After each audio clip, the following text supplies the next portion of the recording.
Right, welcome. Good morning, everybody. Welcome to the session called A Pilgrim's Progress. Now, you'll notice that I'm wearing relaxed attire today, not just because it's Friday, because it's the summertime and the weather in Manchester is lovely, but because the original working title for this presentation was Do the Right Thing. So this is my Do the Right Thing t-shirt, if you're familiar with the film, Spike Lee's masterwork. So I woke up this morning, I happened to be wearing it, and I just thought, you know what, that's perfect. I'm going to leave it on today. So the session today, the idea of Do the Right Thing or the Pilgrim's Progress came out of coaching and training, really. A lot of people in GTD, because I noticed over time that I'd often be listening to someone saying something that reflected their dissatisfaction with where they were in their own implementation and practice. And in my mind, I was thinking, you know, you should be, you probably will be really pleased about where you were if you knew how long it took me to get GTD, even though I now teach it for a living. And it kept coming up again and again. So I thought, right, well, that might be an interesting thing to explore. So the purpose of the session today is to share with you some things that I experienced, a little bit of the history, some of the turning points for me, which I would hope will land with you and maybe useful turning points for you to go and explore to raise your sort of game, and lessons that I learned as well. So we've got half an hour. I'm not sure if we'll have much time for questions at the end, but please do put them in the chat. Linda will collect them. And if we don't get time for them at the end, then I'll certainly reply to them individually. And I'll put my contact details up at the end for that as well. And we'll be finishing at 10:30 sharp. So let's go right back to the beginning. In the beginning, now I was wanted a presentation in my former higher education days, and the internet had just come in, and I can very well remember a professor, a very esteemed professor at the University of Glasgow. I think it was the first time he'd used PowerPoint actually, and he was so thrilled that all he used was his personal photos. He didn't really have anything to do with his academic subject, but I remember it made quite an impression, and it was a very funny presentation. So I thought I was reminded of that, and with the sort of personal story element, I thought I'd take you all the way back to 1975. So in my story, this is me in 1975, looking looking very 70s.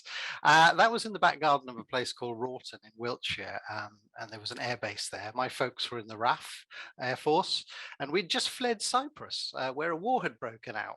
And the reason for mentioning this is because I think, as I reflect on my kind of GTD time, that having a kind of armed forces childhood and some of the things that happened and the constant moving, it kind of gave me a desire to be more in control of my life. And I think that kind of stuck to this day. So from an early age, I was sort of starting to want to find things that gave me a bit more of a settled existence. I think it's kind of started there.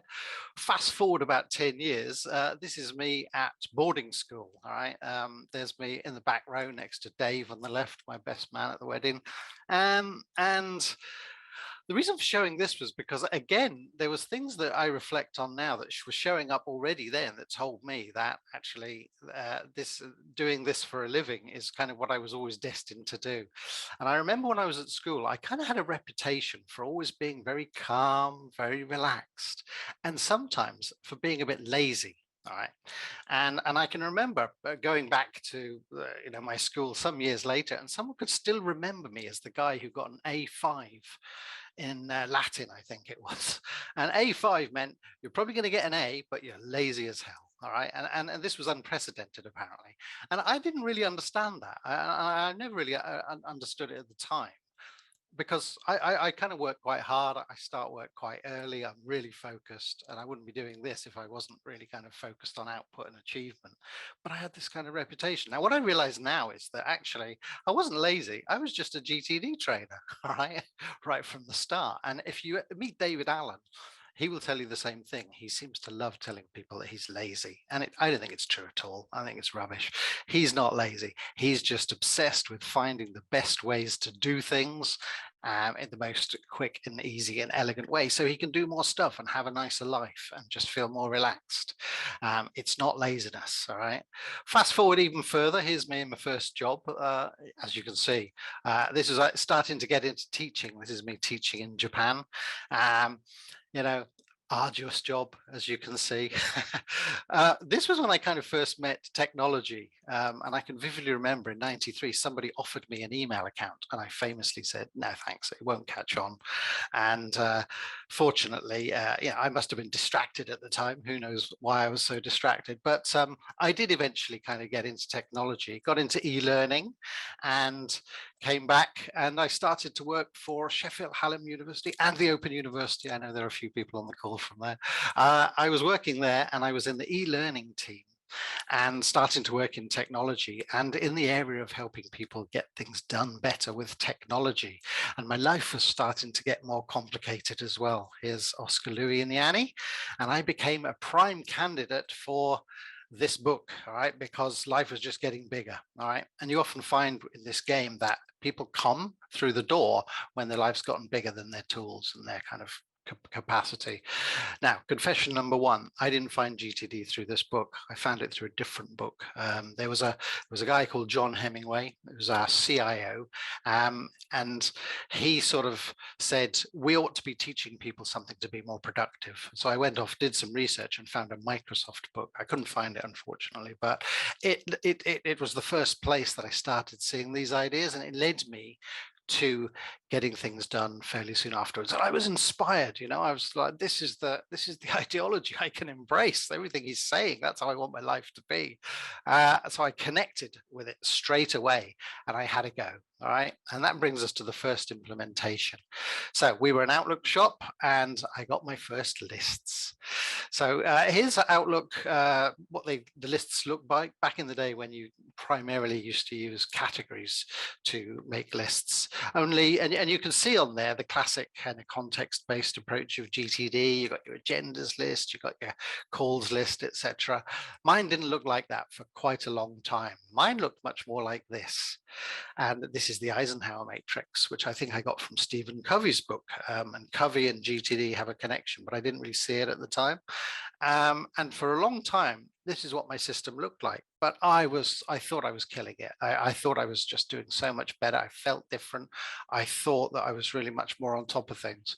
From the perspective of now, I can see that actually I was quite a long way off where what we teach people now, but nonetheless, it was helping me loads. I mean, it was quite a sort of vague tool for prioritization, but just having things outside of your head just was a fundamental shift. And all of the things that I was doing wrong, didn't understand the 2-minute rule, I was kind of seeking things that took 2 minutes.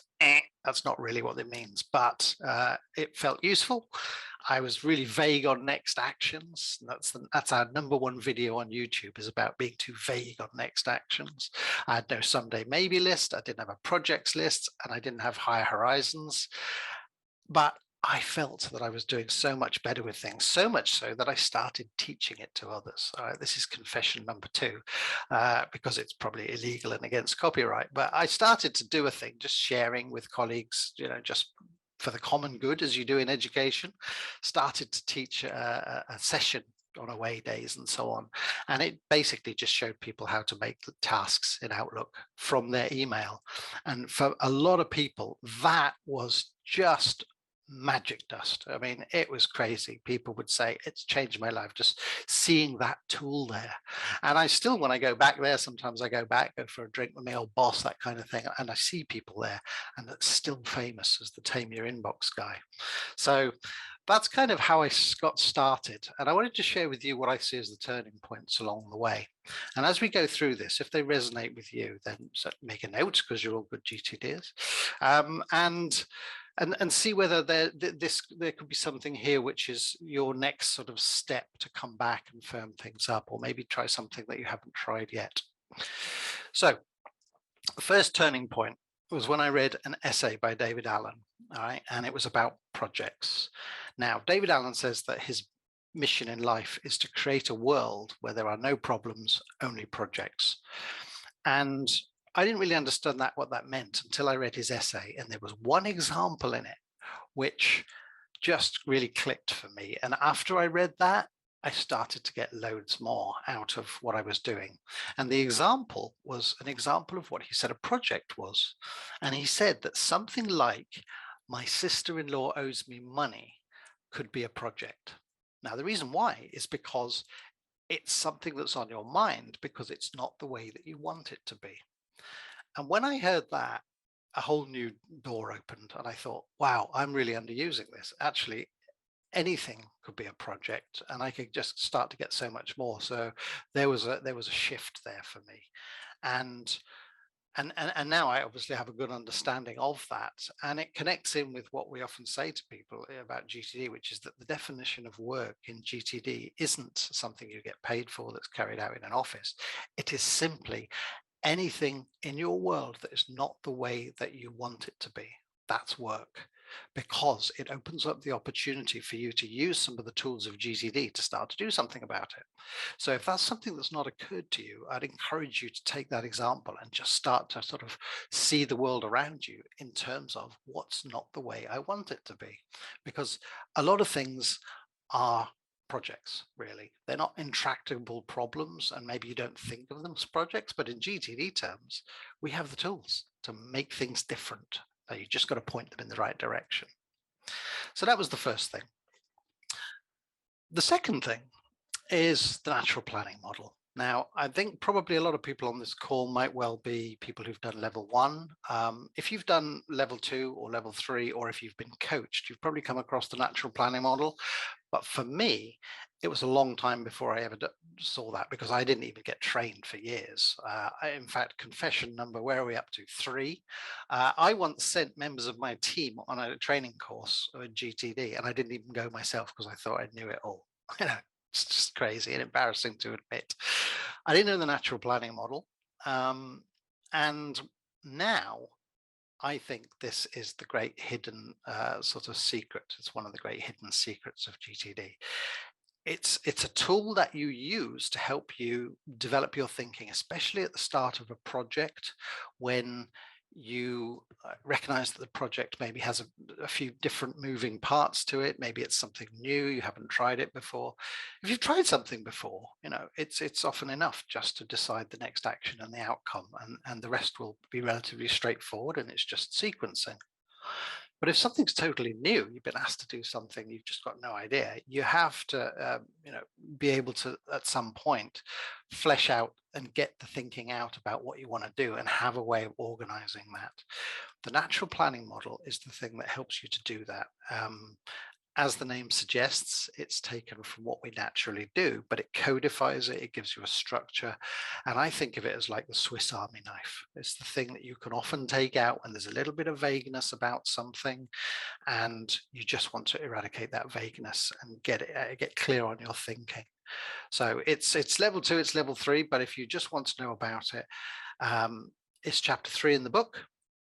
And if you go out and Google the natural planning model, you will find our very own Tim Sisme did a video on it a few years ago. And I think it's an excellent video. And it's about 7 minutes long. And it's the video I always share with people when we get to this point in the coaching or the learning. And I say, look, watch this first, and then go and read the chapter. So if the natural planning model is sort of alien to you, there are a couple of options there. You can just Google it, and if you can't find it, ping me an email. I'll send you the email, the link. On a similar vein, moving on to the next lesson learned, one of my big shifts, and this is probably the thing I share most often with people in coaching, is when I started to understand about how to manage the different parts of a project. Because when you have a project, especially when you start using something like the natural planning model, you will have your outcome in your projects list, you'll have your next action in your action lists, but there's always often a bunch of other information that comes out of something like the natural planning model. What do you do with it? And consistently, whether it's a training course or whether it's a coaching, this is something that people struggle with. All right, they bump up against it, and there's no obvious way to do it. And sometimes their pre-existing models and ways of working start to interfere with their understanding of how to do it. And like them, I had no idea about how to manage that part of GTD for ages, until I read a blog by Robert called What About the Middle Bit? Now, if you Google it, just Google what about the middle bit, then I'm pretty sure you'll find it. If you can't, just ping me, I'll send it to you. I don't think I've ever coached anybody and not found the point at which I need to share this with them and say, all right, go and have a look at this, and then we'll come back to it next week. And if you have questions, then we'll do the practical stuff. I think this blog, it was one of the most dramatic enhancements in the way that I was using GTD. It was just like a big piece of the jigsaw that just suddenly clicked for me. And I see so many people are sort of having a time which is harder than it needs to be, because that understanding about how you manage the information that supports your projects, it's not missing. It's missing. And the thing I like about this blog is not so much the text, but just the images in it. They're actually images of GTD lists in Outlook. And what Robert's done is shown exactly the right images, but also sort of annotated them to show how one bit relates to the next. And there was like an audible clunk in my head when I read that. And I've never looked back. Okay. Next thing. You knew it had to be in here somewhere, didn't you? The weekly review. So here's confession number 34. I think we're probably up to. I didn't really do weekly reviews until I joined Next Action Associates and started to do this for a living, and started to have to show that I knew what I was talking about. To get certified, I was still getting a ton of stuff out of GTD, and the people that I was sharing the stuff with, they were getting a ton of stuff out of it as well. But even without doing the weekly review, but when I started to do it properly and hang out, I mean, I was kind of playing lip service to a little bit, but when I started to hang out with people who really did it, it was like, okay, it's just sinking in at a much more fundamental how important this is, what the value of it is. Not so much how you do it, because how you do it's obvious, but often you just don't do it, even though you know what it consists of. So I actually started to do it. And I also wanted to share with you today some information that one of the most fascinating things I've seen in recent years doing this work is that some of the people that I coached get together in groups to do a weekly review.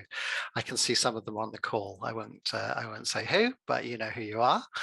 And I think those people, the story is, I was once coaching a couple of people at the same time, separately, but in the same time period, and they each articulated this problem. It's like, I know what I'm doing with the weekly review, but I know what I'm supposed to do, but I'm not really doing it. And I just had the idea, well, why don't you, would it be okay with you if I put you together with this person? And I did the reciprocal conversation, and they got together. And then really what's happened since then has been quite amazing. They're still doing it to this day. There are two groups now, two groups of 4 or 5 people. And every one of them says that's the most valuable hour of the week. They rave about it, and they say that it's really brought them on a whole bunch. And all they do is that they have a recurring Teams meeting or a Zoom, and they come together, they say hi at the start, and then heads down, they focus for an hour. And the presence of the other heads on the screen holds their feet to the fire. And they sit there for an hour and they really focus, and they do the weekly review, maybe doing different things, elements of it, but they do it. And I have found that fascinating. And I think that if you are able to do something like that, then I would definitely explore it, because what I've seen is that it just takes the practice on to a whole other level, enables them to get more out of it, I think probably enjoy it more, and so on. On that point, if that is something that sounds like it's of interest, drop me an email. And if a few people are interested, I'll simply connect you all up together, and you can try that as well. And you can benefit in the same way that those other people are doing. So that's a special one-off offer for today. I'll do that sometime next week, because some people will be watching the recording as well. But the weekly review, all roads lead to the weekly review in GTD. It's the master switch. It's the big reset button. It's the thing that just makes everything kind of come alive. Even though, as I said, I didn't used to do them, but I was still getting a ton. But it's there for you. And the final thing on sort of techniques, really. And I kind of included this one because I think it's an example of how once you start to get into the GTD way of thinking, you can start to do your own things, which may not have been talked about in the book, but they are GTD-esque because they simply follow the same kind of principles. And the longer you do this, the more that you will see those in other places that maybe it took you a while to realize, but you actually have these moments where you think, you know what, I just have to sort of apply that same thinking to this.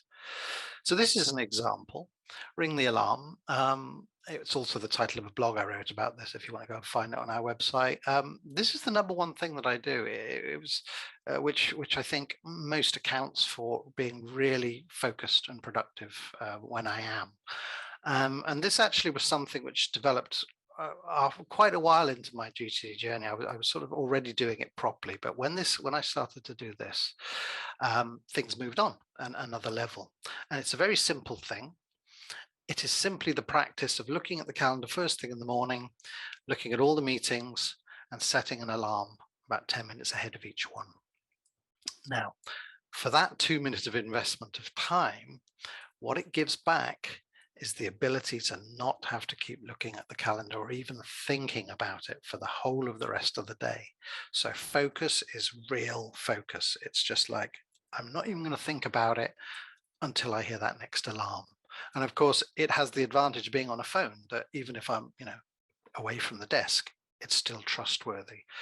I wouldn't give that up for the world, because that is just something that's just given me a whole extra level to the game.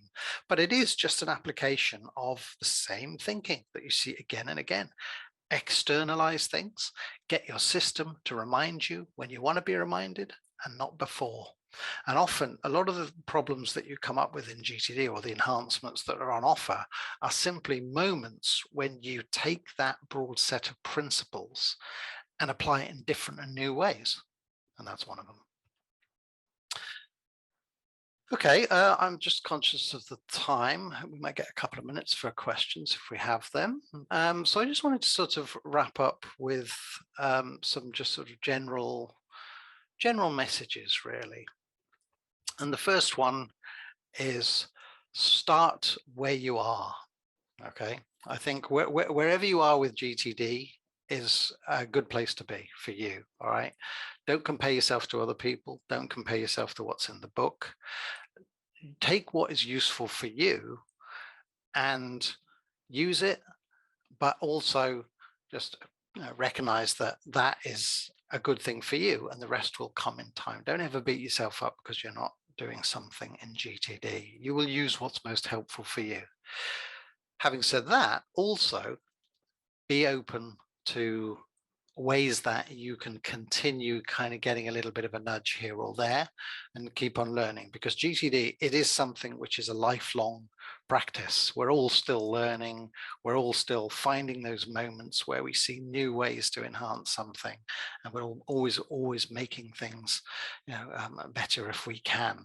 The number one way you can do that is just hanging out with other people. I didn't do this for years. I was just a lone ranger there at Sheffield Hallam University, banging my own drum. And I didn't have that, but you do. You've probably been trained, so you're up and running quicker. And actually, we offer loads of stuff that is designed to do this for you, because we want you to get this stuff. So if you're not on a mailing list, which I would be surprised by, but if you're not on the mailing list already, there's helpful, just well-intended learning stuff coming out there once a week. We're doing more of it all the time, so please do not miss a trick, and just have that coming in. Sometimes it'll kind of grab you, sometimes it will look like, nah, don't need that one, and then you just wait for another week. But keep that little drip feed open, because once you're on this train, it never stops. It's lifelong learning, and it just gets better and better and better. And with that in mind, read the book again. All right, this is something that that doesn't always occur in an obvious way, but I speak regularly to people who are, what you would consider to be kind of black belt or at least advanced brown belt GTDers, and nearly all of them say that when they read the book again, it's really valuable because the principles in the book are sort of eternal principles of human development, but the person who's reading them is different every time. And that's what people say. They say they read the book, every now and again, maybe every year or two. Some people do, and they just get different things out of it each time because they have changed in the interim. And the final message, and a sort of a little nod to the future, is use the tools that you like. And I would say be cautious about spending too much time fiddling with the tools, but be open to tools evolving. All right. I spent a lot of time in the early years just fiddling around with Outlook and not really, being productive. I was doing productivity. I wasn't being productive because it just appealed to me. And I do see this same mistake being made. But I think there is something in being open to tools and the evolution of tools. And I wanted to just leave you with a concrete example of this, because people often say they want to see what a system looks like. So here's the current system. All right, so what you can see is Outlook here.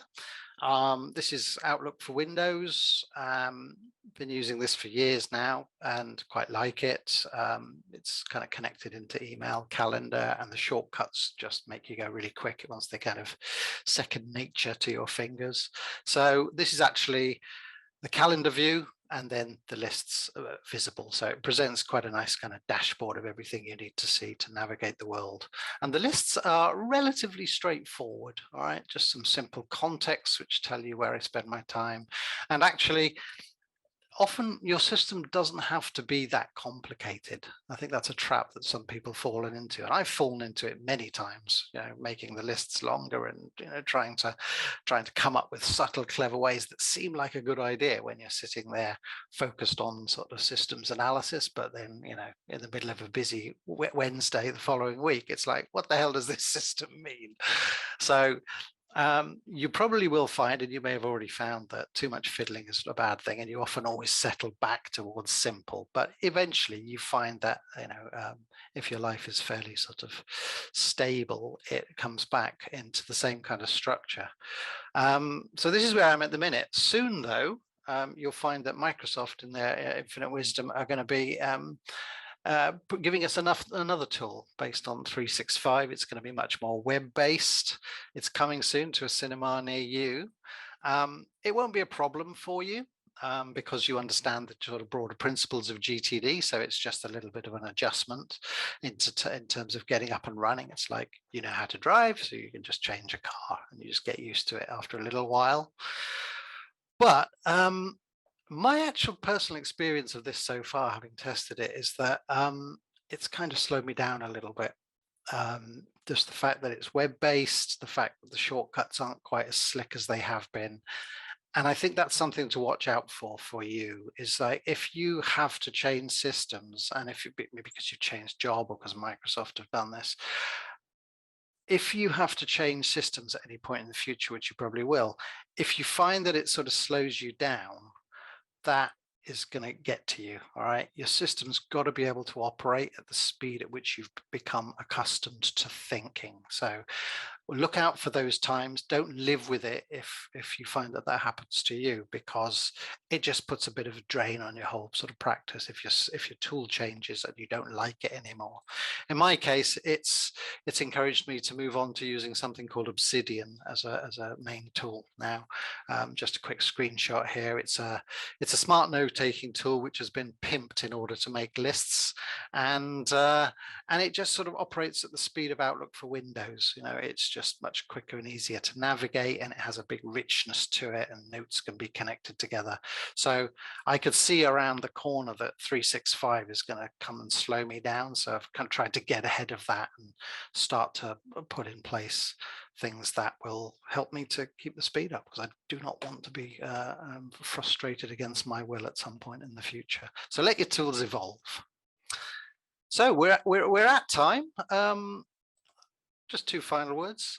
All roads are good. All right. you're using GTD now. However you got here, you are where you are need to be, but keep on going. There's always more. Um, and hopefully we'll be able to help you to do that. And if, like me, you kind of look back and think, oh God, if only I'd had this 10 years earlier, my life would have been different. A lot of people have that story in GTD. And my final message to you is this. There's something I once heard, which was, don't be sad that it's over, be happy that it happened. And so this is the final message to you. If you feel that kind of that sort of winsome, like I wish I'd had it earlier, don't be sad that you didn't get it earlier. Just be really happy and smile that you have it now. Smile that you have GTD now, because there's so much more to come for you. Okay, thanks very much. I hope you found that helpful. Sorry we didn't get a chance to have questions. I knew there was going to be quite a bit in it, but there's the contact details, the barcode's linked in, and I'd be more than happy to pick up with any questions that you have that have come up with this presentation. So hope you enjoyed that. Enjoy the rest of your Friday.